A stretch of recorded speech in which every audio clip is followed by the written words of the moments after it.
नमस्ते एवरीवन, आपका मेरे चैनल में बहुत बहुत बहुत स्वागत है।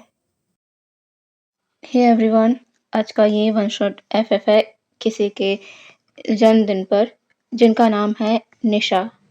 तो चलिए उन्हें विश करते हैं।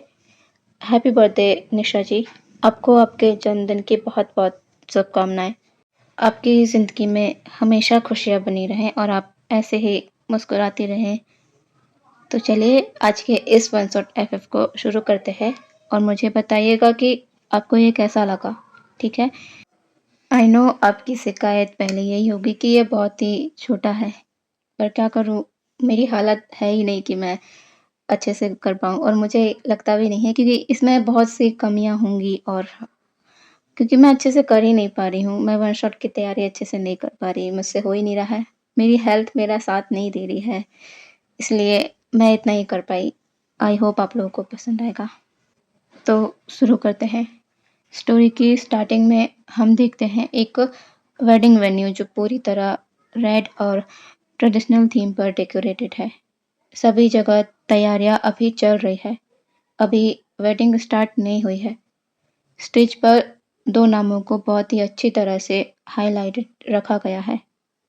जिनजुशवान वेड्स लान वांगजी, जिनकी आज यहाँ शादी होनी है। तैयारियों को देखकर ही लग रहा है कि शादी जबरदस्त होने वाली है और होगी भी क्यों ना, क्योंकि दो बड़ी फैमिलीज के बीच जो ये शादी होने वाली है, जिन फैमिली और लान फैमिली, दोनों ही किसी भी चीज़ में कम नहीं है। दौलत, शौहरत, रुतबे में कोई भी कम नहीं है। इसके अलावा सभी सभी मॉडर्न ज़माने में ज़रूर रह रहे हैं, लेकिन उनके रीति रिवाज वही हैं जो वर्षों से, पीढ़ियों से चले आ रहे हैं। जो उनके एंसेस्टर्स रूल रेगुलेशन को फॉलो किया करते थे, वैसे ही आज भी कुछ नहीं बदला है। आज की फैमिलीज भी वही ट्रेडिशन फॉलो कर रही है, अपने पूर्वजों के सिखाए रीति रिवाजों को, जिसमें लान फैमिली कुछ ज़्यादा ही स्ट्रिक्टली इन रूल्स और रेगुलेशन को मानती है। कुल 6 फैमिलीज जो सबसे ज़्यादा रईस फैमिलीज में आती हैं, और सबसे बड़ी बात ये 6 फैमिली बहुत ही ज़्यादा एक दूसरे से क्लोज हैं। उसका एक कारण तो उनकी दोस्ती और दूसरा कारण है उनके बच्चों का रिश्ता, जो बचपन में ही तय कर दिया गया था। यहाँ पर सभी के बच्चे बचपन से ही एक कमिटमेंट के थ्रू एक दूसरे के अल्फा ओमेगा बना दिए गए हैं।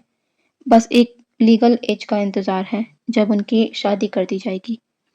ये फैमिली है लान, वैन, जियांग, निये, जिन और एक आखिरी और सबसे ज़्यादा नामी, क्योंकि इस नाम को हर कोई पहचानता है और पहचानेगा भी क्यों नहीं, क्योंकि इस फैमिली का नाम चाइना ही नहीं पूरे वर्ल्ड में जाना जाता है। वे फैमिली जिनका बिजनेस चाइना ही नहीं पूरे वर्ल्ड में रन करता है, और इसमें सबसे बड़ा हाथ वे फैमिली का इकलौता बेटा वे चांगसे और कांगशे शरण का इकलौता बेटा वी वुशान का है, जो उनकी इस ऊंचाई के पीछे है। बाकी 5 फैमिलीज का बिजनेस चाइना तक ही है, लेकिन वे फैमिली बिजनेस वर्ल्ड में बहुत आगे निकल चुकी है। लेकिन वो कुछ नहीं भूले, तो वो है अपने पूर्वजों के दिए गए नियम, रीति रिवाजों और उनकी कमिटमेंट्स को। लान फैमिली में 3 लोग हैं। लान कुरेन जो उनके हेड हैं, उनके 2 नेफ्यू हैं। लान शिचन जो एक अल्फा है और लान वांगजी एक ओमेगा। लान वांगजी उनका छोटा नेफ्यू है।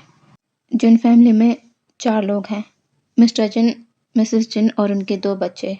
जिन जुशवान एक अल्फा है और मैनमैन ओमेगा है। मैनमैन जिन जुशवान से छोटी है। जियांग फैमिली में भी 4 लोग हैं। जियांग फैमिया, मैडम यू और उनके 2 बच्चे। जियांग यनली ओमेगा है और जियांग जिंग अल्फा है। नी फैमिली में भी 2 लोग हैं, नी मिंगजू और उनका छोटा भाई नी होइशांग। वैसे ही वैन फैमिली में 4 लोग हैं, mister Van, Mrs Van, Van King और Van Chao. Van Chao alpha है और वैन किंग ओमेगा है। ये तो हो गई फैमिलीज की बातें। अब आगे बढ़ते हैं। सभी फैमिली ने बचपन में ही अपने बच्चों की शादी का डिसाइड कर लिया था, और उसी के मुताबिक आज यहाँ पर एक शादी होने वाली है। लान वांगजी की शादी जिन जिशवान से होने वाली है। इन दोनों की शादी करने का बहुत पहले ही डिसाइड कर लिया गया था, शादी की तैयारियां हो चुकी है। सारी फैमिलीज भी यहाँ पर मौजूद है। लान वांगजी स्टेज पर पूरी तरह रेड अटायर में खड़ा हुआ है। उसके सर पर वेल है। जैसे मैंने बताया कि मॉडर्न होने के बाद भी वो अपने पुराने रीति रिवाजों को फॉलो करते हैं। उसी वजह से शादी ट्रेडिशनल तरीके से होने वाली थी। सभी कुछ तैयार है। फिर शादी हो क्यों नहीं रही है? ये बता दूँ, लान वांगजी 19 साल का है और जिन जिसवान 25 साल का। सभी लोग वेडिंग हॉल पर मौजूद है, बस उस शख्स को छोड़कर जिसकी आज यहाँ पर शादी होने वाली है, लान वांगजी से। जिन जिसवान जो यहाँ पर मौजूद नहीं है। लान कुरैन, लान शिचन लान वांगजी के साथ खड़े हुए हैं। लान कुरैन की नज़र जिन गुआनशान पर है। जिन गुआनशान अपने फ़ोन पर बार बार अपने बेटे को कॉल कर रहे हैं, लेकिन उनका बेटा उनका फ़ोन रिसीव ही नहीं कर रहा। लान कुरैन कहते हैं, जिन गुआनशान क्या हुआ? जिन गुआनशान कहते हैं, वो मेरा फ़ोन ही नहीं उठा रहा है। हम लोग सब साथ में ही निकले थे। उसकी गाड़ी हमारी गाड़ी के पीछे ही थी। फिर वो कैसे यहाँ पर नहीं पहुँचा, पता ही नहीं। तभी कोई दौड़ते हुए वेडिंग हॉल के अंदर आता है। वो नी हुईशांग था। नी हुईशांग कहता है, अंकल जिशोनगा आ गए। उन्हें वूशियानगागा लेकर आ रहे हैं। और उनके साथ यह कहकर नी हुईशांग शांत हो जाता है। जिन गुआनशान कहते हैं, उनके साथ कौन है? नी हुईशांग कहता है, वो उनके साथ यानली शिजे भी है। इस पर मैडम यू कहती है, यानली वो उनके साथ क्यों है? वो तो यहाँ पर थी ना? चैन जैनचिन कहता है, हाँ माँ, वो सीजे तो अभी मेरे साथ ही थी थोड़ी देर तक। मुझे नहीं पता वो वुशियान काका और जिशोन काका के साथ कैसे पहुंची। तभी हॉल में उन तीनों की एंट्री होती है। सबसे पहले एक टॉल हैंडसम अल्फ़ा उस हॉल के अंदर आता है और उसके पीछे 2 लोग और अंदर आते हैं। लेकिन सभी के लिए शॉकिंग बात ये थी कि वो जो 2 लोग अंदर आए थे, उन दोनों ने टाइटली एक दूसरे के हाथों को थामा हुआ था, जबकि ये यहाँ मौजूद सभी लोगों के लिए बहुत बड़ा झटका था, क्योंकि ये बहुत इनएप्रोप्रिएट है। इन दोनों का सबके सामने यूँ खुलेआम एक दूसरे का हाथ थामना। जिन जिनजिस्वान जिसकी शादी अभी लान वांगजी से होने वाली है और यानली जो निमिंगजी से एंगेज्ड है पहले से ही, वो एक दूसरे का हाथ थामे खड़े हुए हैं। मैडम यू यानली के पास आती है और कहती है, यानली ये क्या हरकत है? तुमने जिशोन का हाथ क्यों पकड़ा हुआ है? इधर आओ। जिन गुआनशान भी जिन जिसवान के पास आते हैं और कहते हैं, जिशवान तुम कहाँ थे? क्या तुम भूल गए थे कि आज क्या है? लेकिन यानली और जिशवान दोनों ही कोई जवाब नहीं देते। दोनों अपना सर नीचे कर लेते हैं। कांगसे सैरन कहती हैं, वुशियान तुम इन्हें कहाँ से लेकर आ रहे हो? क्या बात है? क्या छिपा रहे हो तुम? कांगसे सैरन कब से इन सबको ऑब्जर्व कर रही थी। उन्हें लग गया था कि कुछ तो गड़बड़ है। वुशियान अपनी मॉम को देखता है और कहता है, मॉम वो जिशवान अब किसी और से शादी नहीं कर सकता। उसकी शादी यानली से हो गई है। इस बात को सुनकर सभी लोग अपनी जगह पर जम गए थे। एक बात और बता दूँ, इन सब में वुशियान सबसे बड़ा है, जियांग यानली से भी बड़ा। इस बात पर सबसे बड़ा झटका जिन्हें लगा था, वो थे लान कुरैन और जिन गुआनशान। जिन गुआनशान कहते हैं, क्या कहा? इस बात का क्या मतलब है कि शादी हो चुकी है? वुशियान कहता है, अंकल वही जो आप लोग सुन रहे हैं। मैं आज जब एक फ़ोन कॉल को अटेंड करने इस वेडिंग हॉल के टेरेस पर गया, तो मैंने वहाँ यानली को देखा, जो शायद इस बिल्डिंग से नीचे कूदकर अपनी जान देने का सोच रही थी। लेकिन इससे पहले ही मैंने उसे रोक लिया और मेरे पूछने पर उसने मुझे रोते हुए सब बताया कि वो जिनजिशवान को पसंद करती है और वो भी उसे पसंद करता है। इसी वजह से मैंने किसी को बिना बताए दोनों की शादी करा दी और अब ये दोनों ही मैरिड हैं। अब जिशवान की शादी किसी और से नहीं हो सकती। वुशियान की बातें सभी को नए-नए शौक दिए जा रही थी। वुशियान ने जो कर दिया है, उससे ये बात तो क्लियर हो गई है कि जिनजिशवान और लान वांगजी की शादी नहीं हो सकती। लान कुरैन कहते हैं, वे चांगशे ये क्या किया है तुम्हारे बेटे ने? इन दोनों की शादी करा दी, लेकिन अब मेरे भतीजे का क्या? क्या वो आज बिना शादी का रह जाएगा? तुम्हारे बेटे ने ये सही नहीं किया। हमारे खानदान में कभी किसी ने इस तरह की हरकतें नहीं की। और जिनगौशान, अगर तुम्हारे बेटे को इस शादी से इनकार था, तो ये बात तो हमें पहले भी कह सकता था। लेकिन नहीं, तुम्हारा बेटा शांत रहा और आज उसने ये कर डाला। इसमें बदनामी हुई तो सिर्फ लान फैमिली की, और मैं ये बर्दाश्त नहीं करूँगा। तभी कांक्षा शरण की आवाज़ सभी के कानों में आती है। वो कहती हैं, लान कुरैन, आप चिंता मत कीजिए। आपके नेफ्यू की शादी होगी, और उससे होगी जिसकी वजह से आज का ये फंक्शन खराब हुआ है। यह कहकर कांक्षा शरण विभूषण को देखती है। कांक्षा शरण अब मैडम यू की ओर देखती है और कहती है, यू, क्या यही संस्कार दिए हैं तुमने अपनी बेटी को? क्या वो तुमसे कुछ भी नहीं सीख पाई? क्योंकि मुझे उस पर तुम्हारी झलक तो नज़र ही नहीं आती। तुम्हारी बेटी तुम्हारी तरह स्ट्रांग तो बिल्कुल भी नहीं है। बहुत ही ज़्यादा कमज़ोर और कायर है वो। यानी इस पर कांक्षा शरण की ओर देखती है, जो गुस्से से उसे देख रही थी। मैडम यू अपनी नज़रों को नीचे कर लेती है। कांक्षा शरण और मैडम यू बहनें हैं। कांक्षा शरण मैडम यू से बड़ी है। उस हिसाब से ऊशान और यानली कज़न हैं। मैडम यू को सच में बहुत ही अशेम्ड फील हो रहा था। उनकी बेटी सुसाइड जैसे ख्यालों को अपने दिमाग में ला सकती है, उन्होंने ऐसा सोचा नहीं था। उनके बेटे ने उनका सर झुका दिया और एक ओमेगा की शादी के दिन ही उसके साथ गलत किया। उन्हें ये उम्मीद नहीं थी यानली से। यानली कांक्षा सेन के पास आती है और कहती है, बड़ी माँ, मुझे मुझे माफ़ कर दीजिए। मैं जिशॉन से प्यार करती थी। कांक्षा सेन कहती है, प्यार? तुम प्यार करती थी? क्या क्या मजाक है? अपने खुद के लिए, अपने प्यार के लिए स्टैंड ना ले सके, वो प्यार की बातें कर रहा है। मिल गया ना तुम्हें अपना प्यार, धोखे से कर लिया हासिल, और उस ओमेगा के बारे में भी नहीं सोचा जो यहाँ पर अपने होने वाले अल्फा का इंतज़ार कर रहा था। खैर, जो तुम्हें करना था वो कर लिया, अब वो होगा जो मैं चाहूँगी। लान कुरैन, मैं आपके भतीजे की शादी अपने बेटे से कराऊंगी। आपकी नेफ़ी की शादी आज ही होगी, किसी और अल्फा से नहीं, मेरे बेटे विभूषण से, क्योंकि जिसकी इन सब में सबसे ज़्यादा गलती है वो वही है। क्या तुमने भी अपनी बहन के आगे उस ओमेगा के बारे में नहीं सोचा? अब गलती की है तो जिम्मेदारी भी लो। कांक्षा शरण यह कहते हुए गुस्से से विभूषण को घूर रही थी। भूषण अपनी नज़रों को नीचे कर लेता है। उसने गलती तो की है, अपनी बहन के आगे उसने उस ओमेगा का भी ख्याल नहीं किया। वो भी तो इन सब से अनजान था, उसकी इसमें क्या गलती थी? कांक्षा शरण की इस बात को सुनकर एक इंसान के हाथ से वो वाइन का ग्लास नीचे गिर जाता है, जो कब से यहाँ के तमाशे को देखकर उसके मज़े ले रहा था। उसे किसी भी चीज़ से कोई फ़र्क नहीं पड़ रहा था। हाँ, लेकिन तब तक जब तक वुशान की शादी की बातें नहीं हुई थी।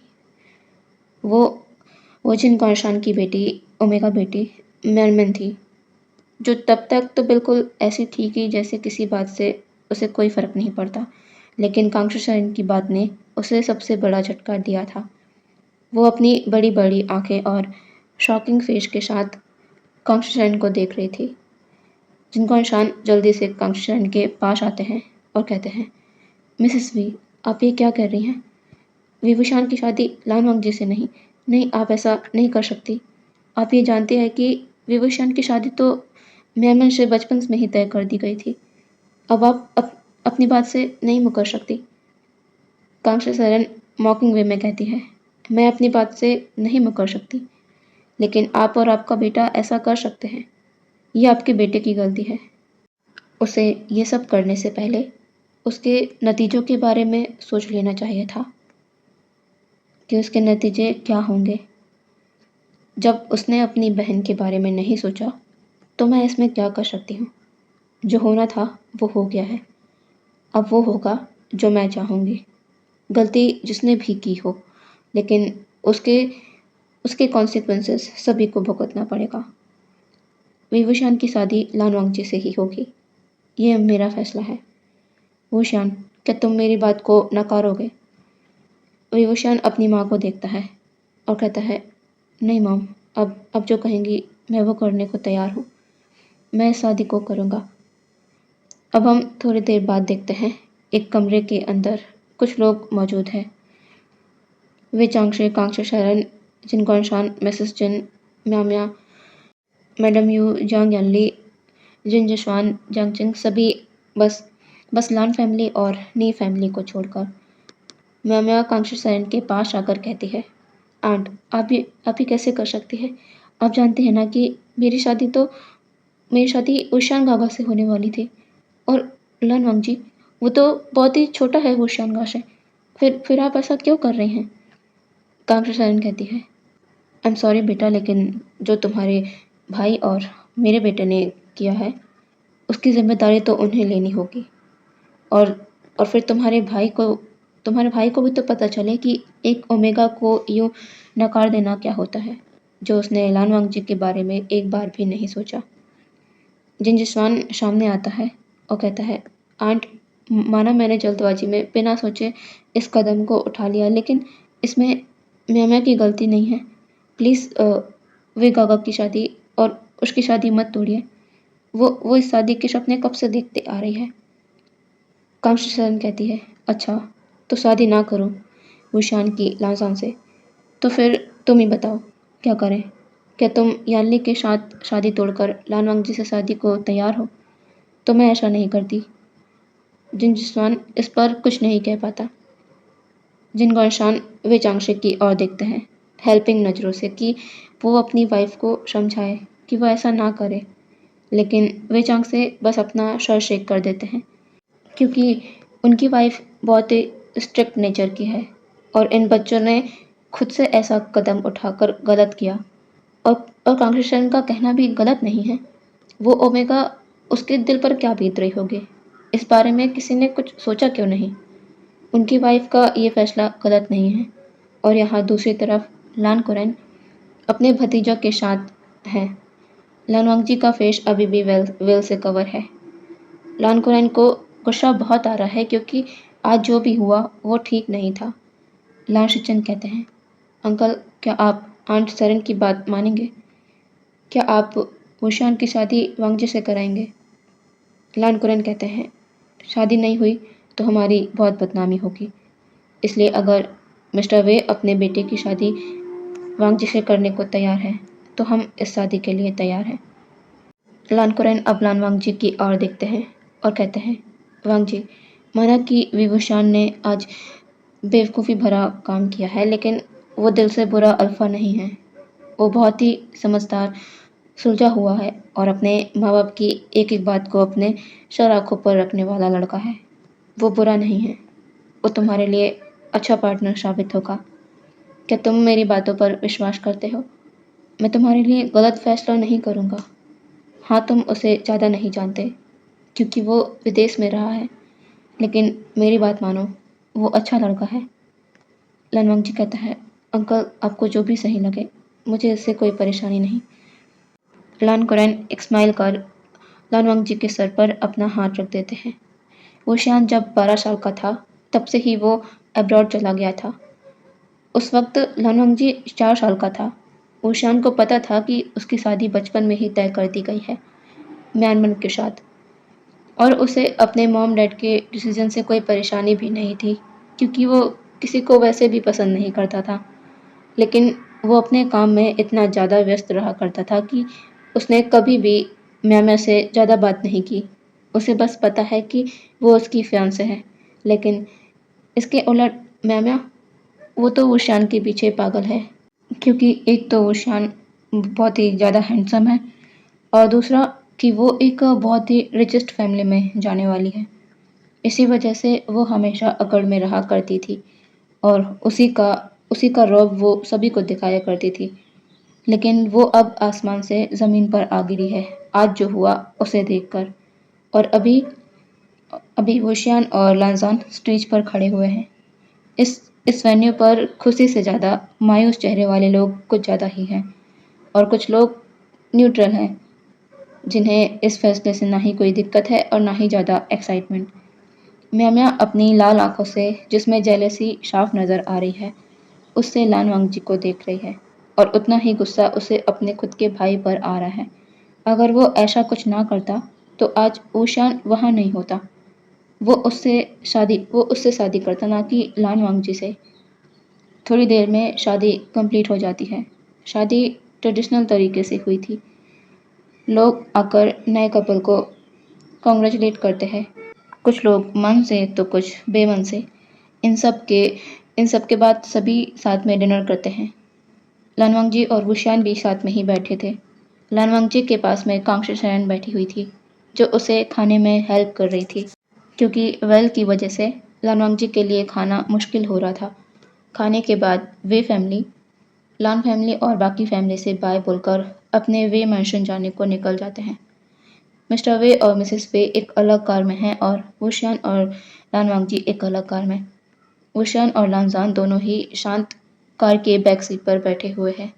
वुशियान लानजान को देखता है। वुशियान ने कभी भी एडल्ट लानजान को नहीं देखा था। उसने तो बचपन में ही लानजान को देखा था। वो मोटा सा शांत रहने वाला बच्चा, और शायद वो आज भी वैसा ही है, बिल्कुल शांत। और लानजान की बात करें तो उसने वुशियान को कई बार देखा है। आए दिन वो वुशियान गगा की पिक्चर मैगजीन न्यूज़ में देखा करता है।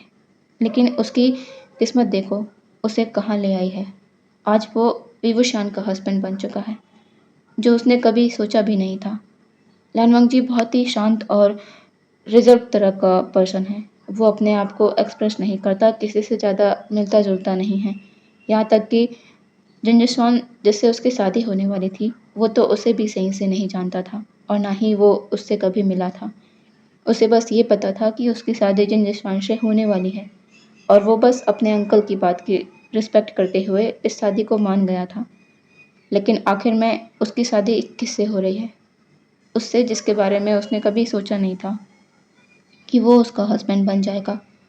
दोनों की इन्हीं सोचों के साथ उनकी कार एक बड़े आलीशान मैंशन पर रुकती है। ये वे मैंशन है।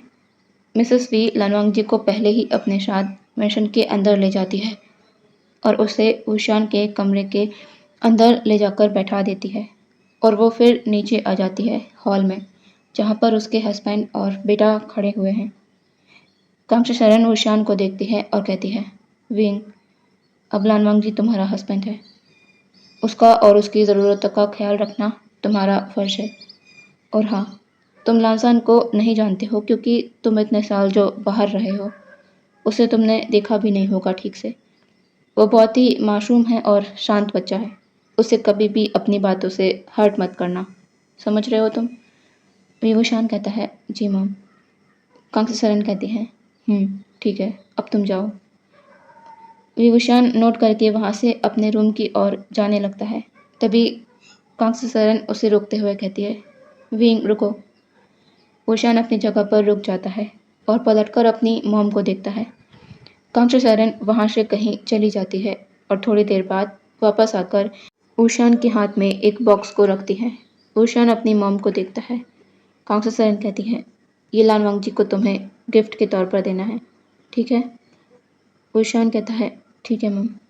वुशियान जाने ही वाला होता है, तभी कांक्षा सरन एक बार फिर कहती है, विंग, आज तुम्हारी फर्स्ट नाइट है, तो तुम जानते ही होगे कि हमारे रिचुअल के हिसाब से आज तुम्हें क्या करना होगा। वुशियान अपना सर हाँ में हिला देता है। कांक्षा सरन कहती हैं, ठीक है, अब तुम जा सकते हो। वुशियान सीढ़ियों से ऊपर अपने रूम की ओर बढ़ जाता है। वो अपने रूम के एंट्रेंस पर आकर खड़ा हो जाता है। वो बहुत ही ज़्यादा हेजिटेट कर रहा है अंदर जाने में। वो कभी लानजान से मिला नहीं। वो कैसा होगा? क्या वो उससे नाराज़ होगा? ऐसे बहुत से सवाल ऊशान के अंदर चल रहे थे। उसकी धड़कनें थोड़ी बढ़ गई थी। ऊशान एक गहरी सांस लेता है और आखिरकार अपने रूम के डोर को ओपन कर रूम के अंदर चला ही जाता है। और डोर ओपन होने का साउंड सुनकर लानवांग जी, जो बेड पर बैठा हुआ था, उसकी पकड़ अपने कपड़ों पर टाइट हो जाती है। ऊशान लानवांग जी को देखता है। वो बेड के पास आने लगता है। वो वहाँ आकर धीरे से लानवांग जी के साइड में बेड पर बैठ जाता है। वो लानवांग जी को देखता है, जिसका फेस अभी उसे नज़र नहीं आ रहा है। वो अपने हाथ को ऊपर कर लानवांग जी के वेल को हटा देता है। अब लानवांगजी का मून की तरह ब्यूटीफुल फेस उसके सामने था। लानवांगजी की आंखें बंद हैं, लेकिन वुशियान वो लानवांगजी को देखकर अपनी पलकें झपकाना तक भूल गया है। सच कहे तो उसने कभी भी लानवांगजी जितना ब्यूटीफुल ओमेगा आज तक नहीं देखा। उसके दिल ने कभी भी किसी भी ओमेगा के लिए ऐसा खिंचाव महसूस नहीं किया जैसा उसे लानवांगजी को देखकर महसूस हो रहा है। उसे लानवांगजी को देखकर पहली नज़र का प्यार उससे हो गया है। वो अपनी काँपती आवाज़ में कहता है, अपनी आंखें खोलो। लानवांगजी धीरे धीरे अपनी आंखों को ओपन करता है और वुशियान की नज़रें उसकी नज़रों से मिलती है। लानवांगजी अब पास से वुशियान को देख पा रहा था। वुशियान को अपने आप को इस तरह देखते हुए देखकर लानवांगजी अपनी नज़रों को तुरंत नीचे कर लेता है। वुशियान जो लानवांगजी की आंखों में खो गया था, वो अपने होश में आता है। वो कहता है, तुम बहुत ही ज़्यादा खूबसूरत हो। लानवांगजी इस पर कुछ नहीं कहता। वुशियान अपने हाथ से उस गिफ्ट बॉक्स को लानवांगजी के आगे कर देता है और कहता है, ये तुम्हारे लिए। लानवांगजी उस बॉक्स को अपने हाथ में लेता है और उसे ओपन करता है। उसमें एक बहुत कीमती और खूबसूरत ब्रेसलेट था, जो लानवांगजी को बहुत ही ज़्यादा पसंद आता है। वो वुशियान की और अपनी नज़रों को कर कहता है, थैंक यू। वुशियान एक छोटी सी स्माइल के साथ कहता है, इसकी ज़रूरत नहीं है। क्या मैं तुम्हें इसे पहना दूँ? लानवांगजी अपना सर नोट कर देता है। वुशियान उस ब्रेसलेट को लेकर लानवांगजी के कलाई में उसे पहना देता है। अब उन दोनों के बीच फिर से साइलेंस हो चुका था। वुशियान बात को स्टार्ट करते हुए कहता है, मैं तुम्हें जानता नहीं हूँ अच्छे से। बचपन में ही देखा था तुम्हें। तुम भी मुझे ज़्यादा नहीं जानते होगे। मेरा नाम वी वुशियान है। तुम मुझे विंग बुला सकते हो। ये मेरा बर्थ नेम है। लानवांगजी वुशियान को देखता है और कहता है, मेरा नाम लानवांगजी है और बर्थ नेम लानजान। वुशियान उस नाम को दोहराता है, लानजान, और कहता है, बहुत प्यारा नाम है तुम्हारा। लानवांगजी इस पर अपना फेस नीचे कर लेता है। वुशियान थोड़ी देर बाद कहता है, क्या तुम मुझसे नाराज़ नहीं हो? मेरी वजह से तुम्हारी शादी टूटी। लानवांगजी इस पर अपना सर ना में शेक कर देता है। वुशियान कहता है, क्यों? लानवांगजी कहता है, क्योंकि मैं कभी किसी के ने दो प्यार करने वालों के बीच नहीं आता और आपने ऐसा नहीं होने दिया, तो फिर मैं आपसे नाराज़ क्यों होता? वुशियान अब धीरे से अपने हाथ को आगे कर लानजान के हाथ को पकड़ लेता है और कहता है, तो फिर क्या तुम्हें इससे भी कोई परेशानी नहीं कि तुम्हारी शादी मुझसे हो गई? लानवांगजी इस पर भी ना में अपना सर शेक कर देता है। वुशियान लानजान के थोड़ा नज़दीक आते हुए कहता है, ऐसा क्यों? लानजान की धड़कनें अचानक बढ़ जाती है। वो कुछ नहीं कह पाता। वुशियान थोड़ी धीमी वॉइस में कहता है, तुम्हें पता है ना आज क्या है? आज हमारी पहली रात है और हमारे रिचुअल के हिसाब से पहली रात को हमें क्या करना होगा? क्या तुम इसके लिए तैयार हो? यह कहते हुए वुशियान अपनी गर्म सांसों को लानवांगजी के फेस और नेक के पास छोड़ रहा था। लानवांगजी अपनी आंखों को बंद कर अपना सर नोट कर देता है। वुशियान यह देखकर झटके से लानजान की कमर को पकड़कर उसे अपने करीब कर लेता है। लानजान की आंखें अचानक ही खुल जाती है और उसकी आंखें वुशियान की आंखों से मिलती है। दोनों के फेस बहुत ज़्यादा नज़दीक थे। वुशियान लानजान के लिप्स के पास झुकने लगता है। लानजान अपनी आंखों को बंद कर लेता है जब उसे वुशियान के लिप्स अपने लिप्स को महसूस होते हैं। दोनों का ही ये पहला एहसास था और दोनों को ही इससे एक बहुत ही डिफरेंट फीलिंग होती है। दोनों ही चाहते हैं कि ये और भी ज़्यादा हो। उनका उनका शुरू किया हुआ सॉफ्ट किस एक रफ किस में बदल चुका था। अगले पल लानजान बेड पर लेटा हुआ था और उसके ऊपर वुशियान था। वुशियान उसके क्लॉथ्स को धीरे धीरे से रिमूव कर रहा था। लानजान के शरीर से जहाँ जहाँ से कपड़ा अलग हो रहा था, वुशियान हर उस जगह पर किस किए जा रहा था। वुशियान को नहीं पता था कि प्यार इतना खूबसूरत होता है। देखते ही देखते उसने लानजान की बॉडी से सारे क्लॉथ्स को हटा दिए थे और अपने भी। दोनों ही प्यार के एक इंटेंस प्लेजर में खो गए थे। लव मेकिंग पहली बार बहुत ही ज़्यादा लव और केयर से भरा था, क्योंकि वुशान लांज़ान को हर्ट बिल्कुल नहीं करना चाहता था। लेकिन धीरे-धीरे उनकी नीड्स बढ़ती गई। उनका ये प्यार बहुत बहुत देर तक चलता रहा। अब दूसरे दिन देखते हैं, वुशियान बेड पर सोया हुआ है और लांज़ान जो बेड के पास उसके करीब खड़ा हुआ है, वो वुशियान को लगातार आवाज़ लगाए जा रहा है। विंग, मम्मा आपको नीचे ब्रेकफास्ट के लिए बुला रही हैं। विंग, आपने अभी बात भी नहीं लिया है, जल्दी उठिए, देर हो रही है। लांज़ान जब देखता है कि वुशियान नहीं उठ रहा है, तो वो थक कर वापस जाने लगता है। लेकिन अचानक ही वुशियान उसका हाथ पकड़ उसे खींचकर बेड पर अपने नीचे कर लेता है। लनवंगजी बड़ी-बड़ी आंखें कर वुशियान को देखता है, जो उसके ऊपर है। वो कहता है, विंग, आप जाग रहे थे? वुशियान कहता है, मैं तो बस अपने ओमेगा को थोड़ा सा तंग कर रहा था।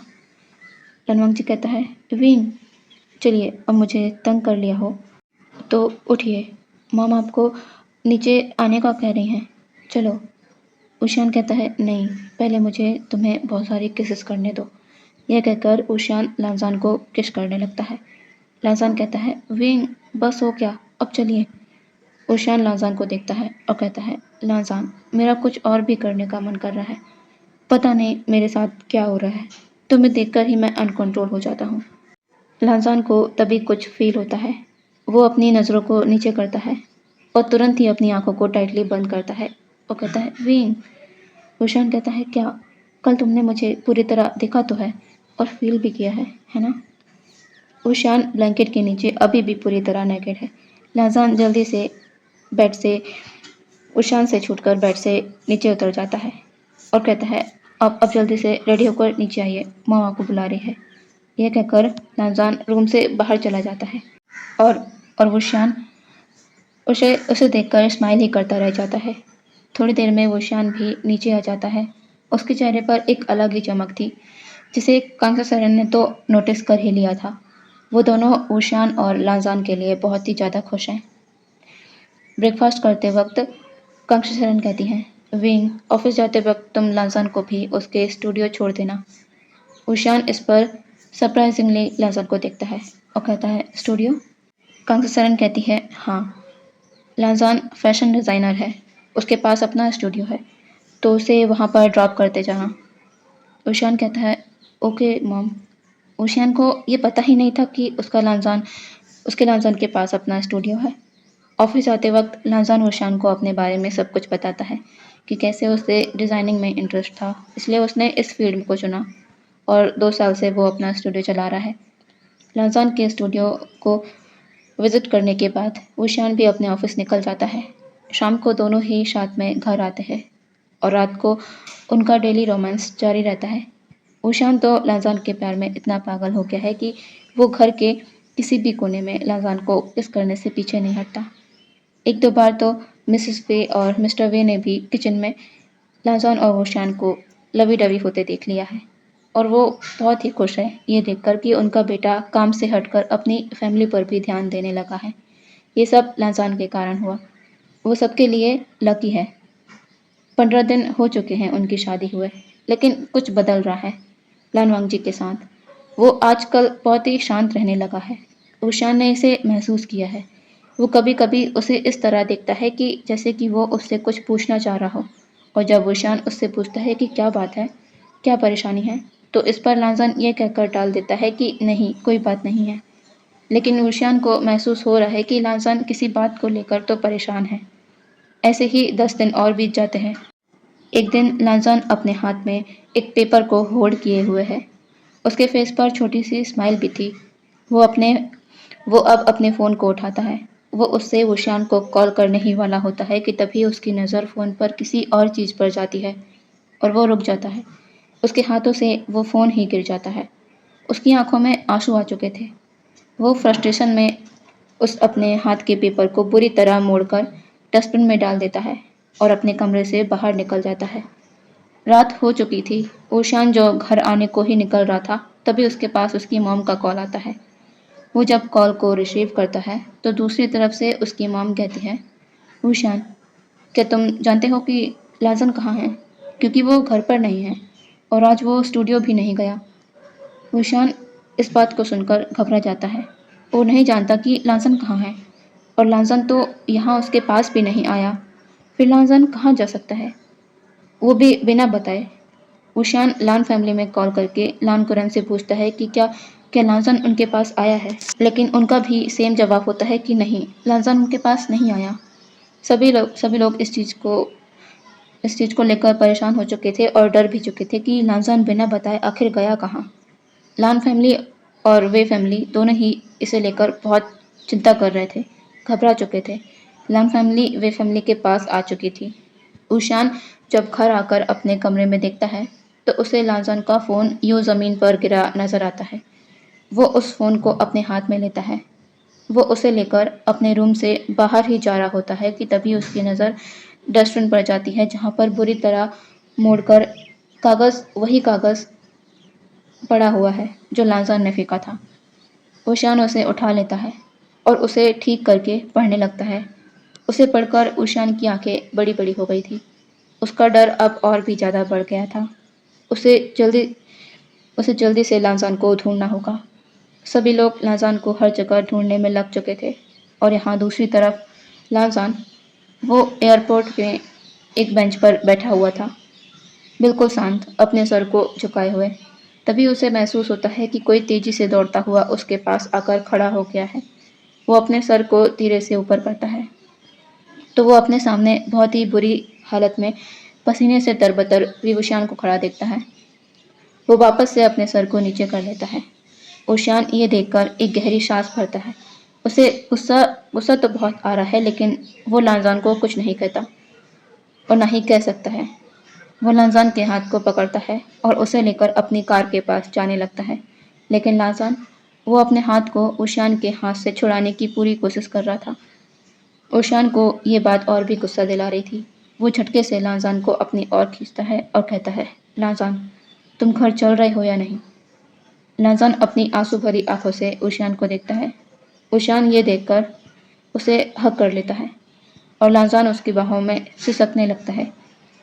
और अचानक ही ऊशान को महसूस होता है कि लांजान कोई आवाज़ नहीं कर रहा। वो जब उसके फेस को देखता है तो लांजान लांजान बेहोश हो चुका था। ऊशान उसे अपनी गोद में उठाता है और उसे लेकर अपनी कार के पास आ जाता है। थोड़ी ही देर में वो लोग अपने वे मैंशन पर आ जाते हैं। थोड़ी देर बाद देखते हैं वे मैंशन में डॉक्टर लांजान को चेक करके चले गए थे और उसका बहुत ज़्यादा ख्याल रखने को कहा था। ऊशान लांजान के पास ही था। वो उन सभी चीज़ों के बारे में सोच रहा था जो इन कुछ दिनों में लांजान ने फेस की होगी, पर उसे एक बार उससे बात तो करनी चाहिए थी। लेकिन इसमें ऊशान की भी गलती थी। उसे भी इस बात का ध्यान रखना चाहिए था कि उसका लांजान परेशान है और किस बात से है। उसकी भी इसमें बहुत गलती है। कुछ दिनों से लांजान को म्यांमन के मैसेज और कॉल्स रिसीव हो रहे हैं, जिसमें वो इस चीज़ का दावा कर रहे हैं कि ऊशान और वो सीक्रेटली डेट कर रहे हैं। वो लोग एक दूसरे को प्यार करने लगे हैं और बहुत जल्द ऊशान लांजान को अपनी ज़िंदगी से दूर कर देगा। और इस बात को प्रूव करने के लिए उसने बहुत सी फ़ोटोज़ लांजान को सेंड की, उनकी चैट्स भी सेंड की, जो ऑफ कोर्स फेक थी, जिससे लांजान को यकीन होने लगा था कि उसकी बात सच है और वुशियान इन सब से पूरी तरह अनजान है। म्या उसके ऑफिस आया करती है काम के रिगार्डिंग, लेकिन उसे नहीं पता था कि वो इसके पीछे कोई मकसद के साथ ये सब कर रही है। उसे उसके पीछे एक खेल खेल रही है। वो लांजान और उसके बीच दूरियां ला रही है, और बात बात यहाँ तक आ गई कि लांजान उसे छोड़कर जा रहा था, वो भी इस हालत में जब वो प्रेग्नेंट है। लांजान ने जो कागज डस्टबिन में डाले थे वो प्रेगनेंसी रिपोर्ट थी। थोड़ी देर बाद लांजान धीरे धीरे अपनी आंखों को खोलता है। वो अपने आसपास देखता है। यहाँ पर सभी लोग मौजूद हैं। उसके अंकल, गगा, मॉम, डैड और ऊशान। सभी की आंखों में चिंता और एक सवाल है कि तुम ऐसे कैसे यहाँ से चले गए। कांग्सू सेरेन वैसे ही अपने गुस्से को कंट्रोल नहीं कर पाती। वो कहती है, लांजान, तुम ये क्या करने जा रहे थे, वो भी इस हालत में? अगर तुम्हें या बच्चे को कुछ हो जाता, और रही बात उस लड़की म्या की, तो उसे तो मैं अच्छा सबक सिखाऊंगी। उसके इरादे तो मैं बहुत पहले ही जान गई थी। वो आए दिन मेरे कान भरा करती कि तुम्हारे खिलाफ मुझे भड़काया करती। उससे क्या लगता है कि मुझे समझ नहीं आता कि कौन किस हद तक सोच सकता है और किस वजह से सोच सकता है। जब उसकी बातों का असर मुझ पर नहीं हुआ तो उसने तुम्हें टारगेट किया। उसे मैं इतनी आसानी से नहीं छोड़ूंगी। उसकी उसकी हिम्मत कैसी हुई मेरे घर के ओमेगा को ट्रैप करने की। लाजान, तुम्हें ज़्यादा सोचने की ज़रूरत नहीं है। तुम बस आराम करो, बाकी चिंता मत करो, ठीक है? लाजान बस नोट करता है। सभी के चले जाने के बाद लाजान अपनी नज़रों को वुशान पकड़ता है जो उसके साइड में ही है, लेकिन वो उसकी ओर नहीं देख रहा है। लाजान कहता है, विंग। वुशान लाजान को देखता है और कहता है, क्या हुआ? क्या तुम्हें कुछ चाहिए? लाजान कहता है, नहीं। लाजान वुशान के हाथ को पकड़ लेता है और कहता है, आई एम सॉरी विंग। वुशान कहता है, उसकी ज़रूरत नहीं है लाजान। मैं समझ सकता हूँ कि तुम डर गए होगे। मुझे भी चौकन्ना रहना चाहिए था। लाजान वुशान की आवाज़ में एक मायूसी महसूस कर पा रहा था और उसकी वजह भी लाजान को पता है। वुशान को इस बात का बुरा लगा है कि लाजान ने उसके प्यार पर ट्रस्ट नहीं किया। लाजान अचानक ही उठकर वुशान को हक कर लेता है और रोते हुए कहता है, विंग, आई एम सॉरी। मुझे माफ़ कर दो। मुझे आपसे पहले बात करनी चाहिए थी। क्या आप मुझसे नाराज़ हैं? वुशान कहता है, लाजान, रोना बंद करो। ये तुम्हारे और बेबी के लिए सही नहीं है। मैं तुमसे नाराज़ नहीं हूँ और ना ही तुमसे नाराज़ हो सकता हूँ। बस आगे से कोई भी ऐसी बात हो तो मुझे बताओगे। इस तरह अकेले कोई भी कदम नहीं उठाओगे, समझे? लाजन कहता है, मैं ऐसा कुछ भी नहीं करूँगा। वुशान कहता है, वेरी गुड। अब रोना बंद करो। हमें तो खुश होना चाहिए। अब हम बहुत जल्द पेरेंट्स बनने वाले हैं। हमारा बेबी आने वाला है ना? तो अब रोना बंद करो। लाजन थोड़ी देर में वुशान की बाहों में शांत हो जाता है और वुशान उसे ऐसे ही लेकर सो जाता है। उसके बाद से सब कुछ ठीक हो चुका था। मियामा को उसकी गलती की सज़ा बहुत बुरी तरह मिल चुकी थी। वुशान लाजान को लेकर और भी ज़्यादा केयरफुल हो चुका था। वो कोई भी ऐसी बात लाजान तक नहीं पहुंचने देना चाहता जो उसे स्ट्रेस दे, और ऐसी हालत में उसका स्ट्रेस होना बिल्कुल भी सही नहीं है। कुछ महीनों बाद उनके घर एक बेबी बॉय का बर्थ होता है, लाजान और वुशान का बेबी, जिसका नाम वो लोग युआन रखते हैं। इसी के साथ इस एफएफ की यहीं पर हैप्पी एंडिंग होती है। और मुझे पता है ये बहुत ही अजीब सा छोटा था, पर मैं क्या करूँ, मेरा दिमाग ही नहीं चल रहा है वन शॉट को लेके। मैंने इस बार इस जानवर्स फेस्ट में भी पार्टिसिपेट नहीं किया, नहीं करूँगी, और क्योंकि मैं नहीं कर पा रही, मेरा हेल्थ मेरा साथ नहीं दे रही है। ओके, तो आप इस छोटे से एफएफ को एंजॉय कीजिए। फिर मिलते हैं अपनी डेली स्टोरी के साथ जो चल रही है। Okay, bye bye.